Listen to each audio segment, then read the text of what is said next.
সব তুফান ভাই, এই যে আমাদের বস, এইটা কেন দিছে? এইটা এটা তুমি বুঝতে পারো না? কেন দিছে একটু বিস্তারিত জানতে চাই।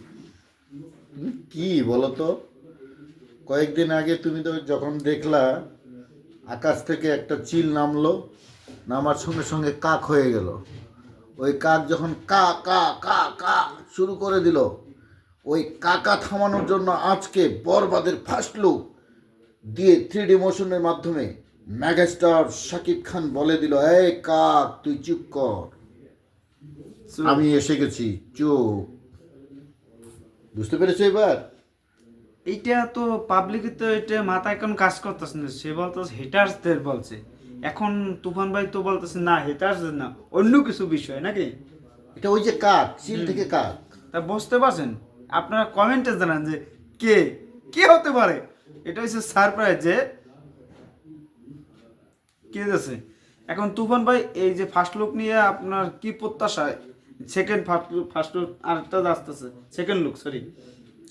ফার্স্ট লুক নিয়েই ঝড় চলবে 1 মাস। 1 মাসেও তো এটা বিশ্লেষণ করে শেষ করতে পারবো না। বাংলাদেশের বাংলা সিনেমার কোনো মুভিতে এরকম লুক নিয়ে আসা হয় নাই।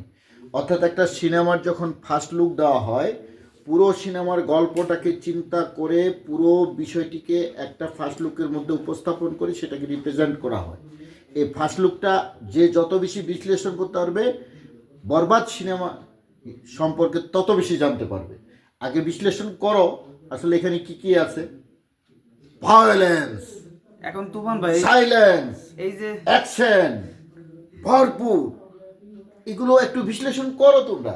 তুফান ভাই এই যে ইন্ডিয়ার যে ইউটিউবার পন্ডিত ইউটিউবার এরা যে বলতেছে যে অ্যানিমেলের সাথে মিল আছে, এটা নিয়ে কি বলতেছে ইন্ডিয়ান ইউটিউবারদের?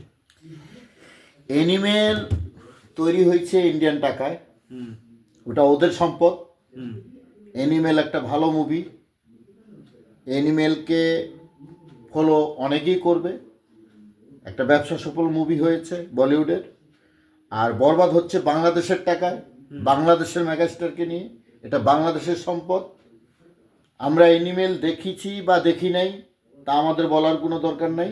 আমরা বরবাদে যা দেখছি এটাই আমাদের।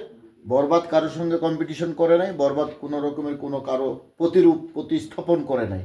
বরবাদ বরবাদের রূপেই আসতেছে, মেগাস্টারের রূপেই আসতেছে, এটাই চিরন্তন সত্য। এখন এই বরবাদ আমরা তো সাকসেস হয়েছি, বরবাদ নিয়ে আমরা যে যুদ্ধটা করছি সেটা তো আমরা সাকসেস হয়েছি পুরো। দিন শেষে বরবাদ জিতে গেছে, বরবাদ টিম জিতে গেছে, মেহেদী হাসান হৃদয় জিতে গেছে, এবং যারা 64 জেলার সাকিবিয়ান উইথ প্রবাসী ফোরাম লড়াই চালিয়েছিল দিন শেষে, ফারজানা সহ আমাদের হোল টিম পজিটিভ লড়াইয়ের সাথে জিতে গেছে। আমরা জিতে গেছি, আমরা হুররা বলার অপেক্ষায় ছিলাম, আমরা হুররা বলতে পেরেছি। আজকে মেগাস্টার শাকিব খান যে বাচ্চাদের মতন করছে তার ফার্স্ট লুক দেখে, এটা নিয়ে কি বলার আছে? একজন নায়কের সাহিত্য সাধনা, সাহিত্য চেতনা যদি না থাকে তাহলে সংস্কৃতিকে সে কখনোই পর্দায় রিপ্রেজেন্ট করে এগিয়ে নিতে পারবে না। তো মেগাস্টার শাকিব খানের প্রতিটি লোম কূপে কূপে সাহিত্য ভাণ্ডার আছে। আজকে ফার্স্ট লুক, অর্থাৎ নিজের ফার্স্ট লুক 3D মৌসুমে দেখার পর তার যে এক্সপ্রেশন আমরা দেখলাম, এটা একেবারে জাস্ট ওয়াও, অসাধারণ। এটা ভাবাই যায় না। অর্থাৎ ওটা যে মেগাস্টার শাকিব খান ছিল এটা আমরা বলতে পারবো না। ও সাধারণ দর্শকদের সারিতে বসে 3D মোশনটা দেখেছে, এবং আমরা যেই এক্সপ্রেশন করছি, আমাদের যেভাবে নাড়া দিচ্ছে মেগাস্টার শাকিব খানকে সেভাবে নাড়া দিচ্ছে। তার শিশু সুলভ আবেগী এই ভালোবাসা আমাদেরকে আরও মুগ্ধ করেছে। ধন্যবাদ তুফান ভাই, ভালোভাবে আপনাদের বুঝাইছেন। আরো আস্তে আস্তে সবকিছু খোলাসা হবে, আস্তে আস্তে হবে, খালি চোখ রাখুন। সকল সকল প্রশ্নের হেটার্সরা আজকে জবাব পেয়েছে যে বরবাদ কি হতে চলছে, এটা কিছুই না। এখন তো সারপ্রাইজ আস্তে আস্তে, এখন 30% শুটিং আছে, এই 30% কি ধামাকা দেবে সেটা ভাবা কোনোদিন যাবে না যে কি হতে চলছে, কল্পনাও করা যাবে না। ধন্যবাদ all Sakib. Good night everyone.